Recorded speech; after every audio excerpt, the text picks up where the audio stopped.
দলের সব পদ থেকে আগেই পদত্যাগ করেছিলেন। এবার অভিষেক বন্দ্যোপাধ্যায়ের সভায় বিজেপি ছেড়ে তৃণমূলে যোগ দিতে চলেছেন সুরেশ সাউ।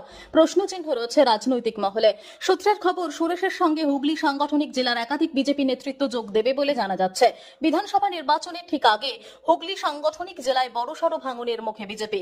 হুগলি জেলার বিজেপির সহসভাপতি দাপুটে নেতা সুরেশ সাউ দলের সমস্ত পদ থেকে পদত্যাগ করেছেন। সূত্রের খবর, বিজেপির প্রার্থী পছন্দ না হওয়াতেই দলীয় কর্মীদের একাংশের মধ্যে ক্ষোভ দেখা গিয়েছিল।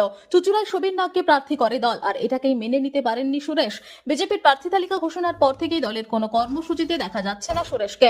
ভোট প্রচারেও দেখা মিলছে না সুরেশ সহ তার অনুগামীদের। এরপরই সুরেশের এই পদত্যাগ রাজনৈতিক মহলে জল্পনা বাড়িয়েছে। হুগলি জেলা বিজেপি সংগঠনকে লড়াকু নেতা হিসেবে পরিচিত এই সুরেশ সাউ হুগলি জেলা বিজেপি সংগঠনকে মজবুত করতেও তার অবদান রয়েছে। এর আগেও দলের একাধিক গুরুত্বপূর্ণ পদ সামলেছেন তিনি। হুগলি সাংগঠনিক জেলা বিজেপির সাধারণ সম্পাদক পদে ছিলেন সুরেশ সাউ। সম্প্রতি বিজেপির সংকল্প যাত্রার হাওড়া হুগলি সাংগঠনিক জেলার জয়েন্ট কনভেনারের দায়িত্ব সামলেছেন তিনি। হুগলি শ্রীরামপুর ও আরামবাগ সাংগঠনিক জেলার লিগাল অ্যাডমিনিস্ট্রেশনের দায়িত্ব সামলেছেন তিনি। অভিষেক বন্দ্যোপাধ্যায়ের সভায় তিনি যোগদান করবে কিনা সেই প্রসঙ্গে সুরেশ সাউ বলেন, অভিষেক বন্দ্যোপাধ্যায় কাল আসবেন, সেটা কালই দেখা যাবে। তবে এতদিন বিজেপি আমায় যে সম্মান দিয়েছে, যে কাজ করতে বলেছে, সেগুলো নিষ্ঠার সঙ্গে পালন করেছি। এখন আমি সব দায়িত্ব থেকে মুক্ত। রাজ্য নেতৃত্ব আমার সঙ্গে যোগাযোগ করেছে, কিন্তু কাউকে বেঁধে রাখা যায় না। বোধবুদ্ধি আছে, কোনটা ভালো কোনটা মন্দ বুঝতে শিখেছি।